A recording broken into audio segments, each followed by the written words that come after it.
Assalomu alaykum hurmatli ijtimoiy tarmoq foydalanuvchilari, hurmatli do'stlar. Ijtimoiy tarmoqlar orqali keng muhokamalarga sabab bo'layotgan voqelik mavjud edi. Mana shu voqelik va nihoyat o'z yakuniga yetdi. Hozir biz bo'lib o'tgan voqelikni sizlar bilan birgalikda ko'rib, tanishib chiqamiz. Afsuski oramizda shunaqa toifa ayollar borki, ular internetga chiqib, "Voydod, menga tahdid qildi, meni zo'rlamoqchi bo'ldi, menga shilqimlik qildi" va hokazo degan ma'lumotlar tarqatiladi va lekin aynan mana shu holatga guvoh bo'lgan yoki uni tasdiqlovchi faqat o'zini aytayotgan gapidan u yog'iga boshqa ma'lumot deyarli bo'lmaydi. Va bu har doim ham amalda to'g'ri va haqiqat bo'lib chiqavermaydi. Biz bu haqida ayrim holatlarda gapirsak, mana shu ayollarni diskriminatsiya qilishda, ularni ko'ra olmaslikda ayblaydigan ayrim feministlar bor, lekin o'rtoqlar, yana bir bor aytmoqchiman, ayollarga qonunda berilayotgan huquq imkoniyatlar, ayollarga nisbatan alohida e'tibor, bu ularni hamma sohada shantaj, suiiste'mol qilishga olib kelish degani emas. Mana kuni kecha internet ijtimoiy tarmog'ida ko'rdinglar. Açıyor bagajini de olmuyor. Bagajini açtım. Ama video bor. Bagajini açtım. Mana kamera bor. Hozir vaqtim bor. Oddiy aytganda nima?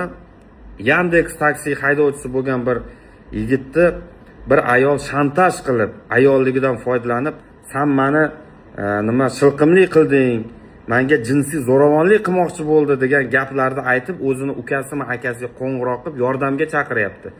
Va erkak kishining qonida bor, bunaqa narsani eshitgandan keyin qizishib ketadi. Haqiqati tagiga yetmasdan kelib, u yigitni demak do'pposlayapti, kamiga internetga chiqib, "Mana shunaqa erkaklar ko'payib ketgan, mana shunaqa qilmoqchi bo'libdi, mashinamni ham urdi" va hokazo degan gaplarni gapirdi.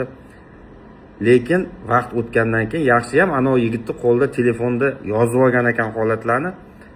Umuman boshqa narsa bo'lib chiqdi. Aslida ayol o'zi mashina ichida o'tirib bir tarbiyasizlarcha, qo'pollik bilan, xullaski ayolga xos bo'lmagan harakatlar qilyapti va yolg'on ma'lumot berib, ukasi o'zining yaqinlarini chaqiryapti yordamga.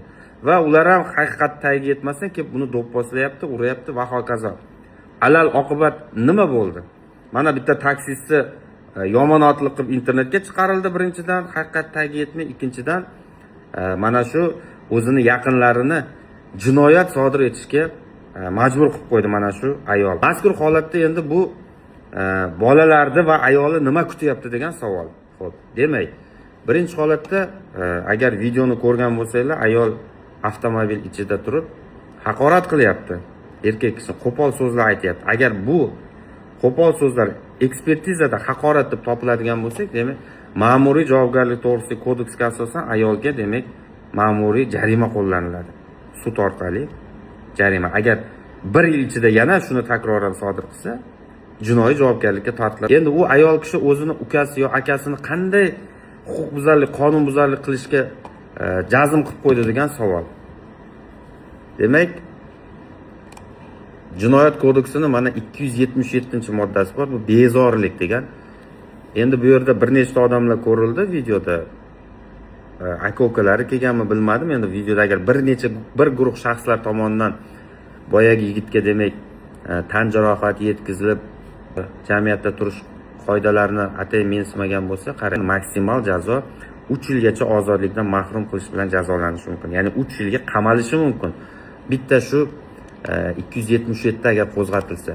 Undan tashqari bu 109-moddaga ham tortish mumkin. Ya'niki Jinoyat kodeksi 109-moddasi bor. Demak, bu agar bir guruh shaxs, ya'ni bir o'zi bo'lsa, maksimal jazo 1 yilgacha ozodlikdan mahrum qilish bilan jazolanadi.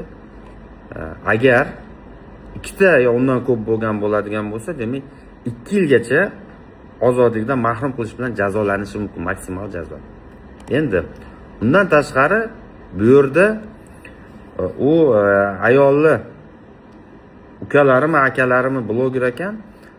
U kishi bilib bilmay endi internet orqali mana bu taksichi bolani qo'yib ko'rsatib, ya'ni bu o'sha yaqinimga mana shunaqa shilqimlik qildi, jinsiy huquqbuzarlik, qonunbuzarlik qilishga harakat qiladigan gaplarni tarqatib, ya'ni uni sha'ni, qadr qimmati kamsitilishiga ham olib keldi. Ya'ni bu holatda u ma'muriy javobgarlikka tortilmaydi. Opachasi boya ayol internetga tarqatmadi, uni gapini boshqaga tarqatib qo'yishdi.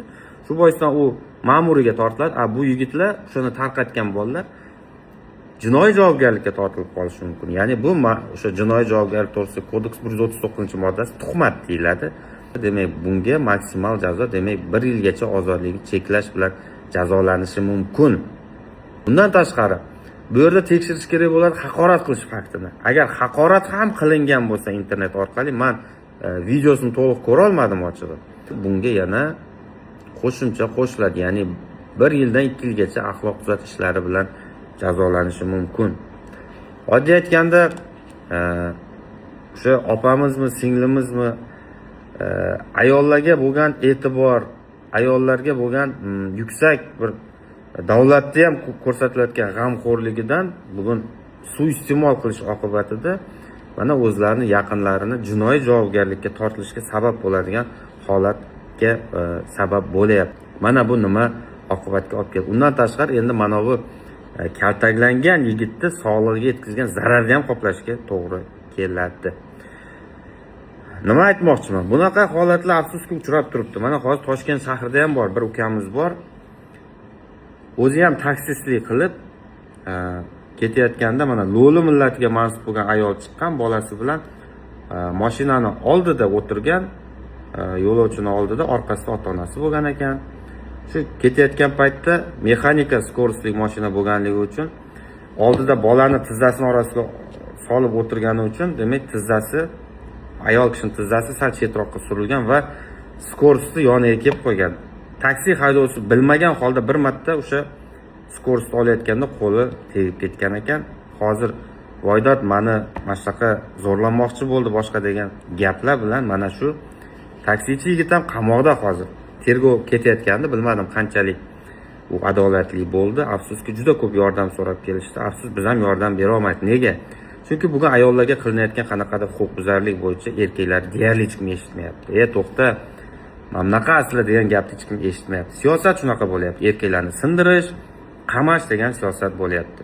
Bunga endi tayyor bo'lish kerak va erkaklarni nima qutqaradi bu holatda?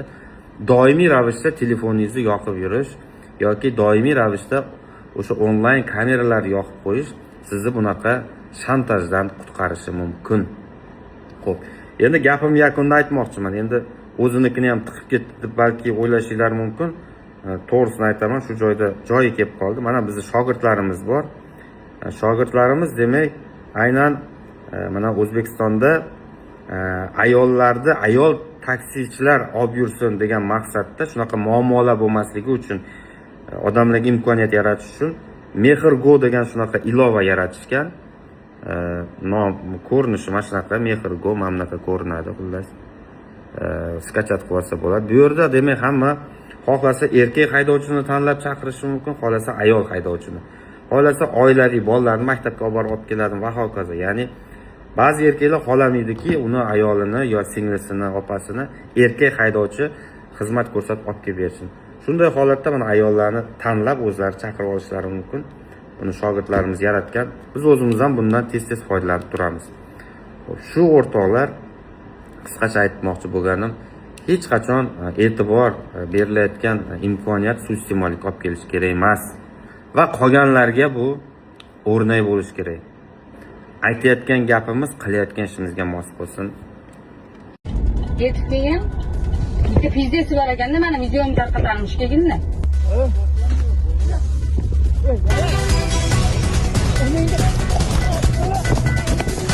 Ana nimaga bo'larman qo'limda? Bo'ldi.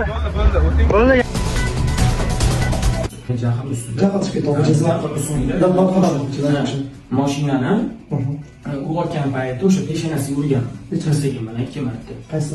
Mana shu. Necha marta? 2 marta. Urdim oddiy. Juda to'xtatish uchun oldimga yoza olish uchun urdim. Mana.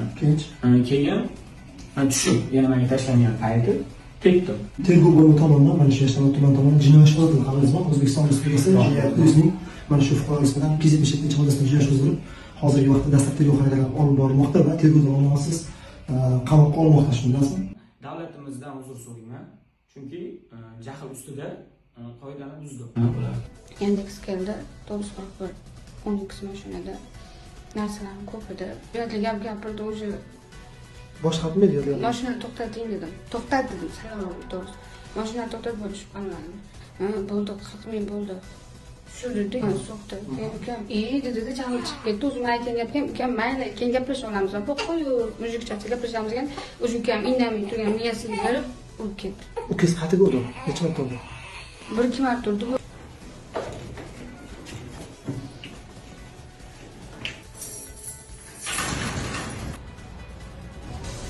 Ayollar bola kelib turib uryapti, so'rayotganda. Men tushganimda ularni urishyapti. Sababsiz. Sababsiz. Men o'tiraman mashinada, tushmayman. Ichki ishlar xodimi kelmaguncha tushmayman. Ichki ishlar bilan turibsiz. Bola turibman. Muhtaram prezidentimizga ham rahmat, shunchalik himoya qilish uchun sizlarni qilganlariga. Ishlar xodimlarni qilsam-da, shunchalik qarab anaqa qilishyapti. Xabar olishyapti. Fuqarolarga shu ayol bilan opasiga, ukasiga nima chora ko'rsangiz, ulardan qonundan ikkamiz. Qonuniy chora ko'rishdan oliyman. Bular yo'lovchilar bo'lgan ayol kishi 2001-yilda fuqaroga nisbatan alohida O'zbekiston Respublikasi Jinoyat kodeksining 109-moddasi bor. Ikkinchisidan ularga nisbatan ham jinoyat ochilgan. Qonun ustuvor jazo muqarrar shahrimiz aholisining qonunlarida belgilangan qonunlarga rioya qilishni so'rab qolamiz. Mana hurmatli do'stlar, videolarni birgalikda ko'rib tanishib chiqdik. E'tiboringiz uchun rahmat. Ilohim yurtimiz tinch, osmonimiz musaffo bo'lsin. Kelgusi videolarda sihatlikda, salomatlikda diydorlashish barchamizga nasib qilsin. Sog' va salomat bo'ling. O'zingizni asrang va millatdosh vatandosh sifatida bir-biringizni qo'llab-quvvatlang va sanu manga bormasdan siz so'zini ishlatishga harakat qiling. Salomat bo'ling.